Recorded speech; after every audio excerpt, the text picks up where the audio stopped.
Çdo vit në fshatin Stan të Bashkisë Lushnjë, festa e ditës së verës mbahet në vendin e shenjtë Kryqi i Madh. Shumë qytetarë të zonës, ashtu të ardhur nga fshatrat përreth, mblidhen në orët e para të mëngjesit në këtë vend të shenjtë. Nga këto momente qytetarët shijojnë bukuritë e fushave të Myzeqes, duke simbolizuar largimin e dimrit dhe ardhin e pranverës.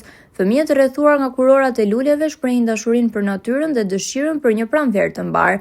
Ky aktivitet u organizua nga Drejtoria e Artit dhe Kulturës së Bashkisë Lushnjë nën kujdesin e veçantë të drejtoreshës zonjës Brisilda Ranxhi Dervishje. Në fest pjesëmarrin artistë të Lushnjës si Servet Jeshili dhe Gëzim Xhaxhai, të cilët paraqiten vallë dhe kostume të traditës së Myzeqes.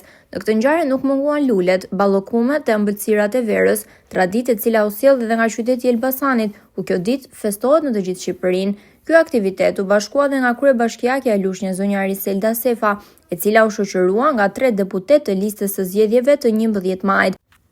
Ata ju bashkuan atmosferës, këngëve, vallëve dhe takimeve me qytetarët. Pjesëmarrës në këtë festë pagane që në një atmosferë dashurie për natyrën, përçon largimin e dimrit dhe sjelljen e luleve të pranverës dhe verës në një ditë magjike.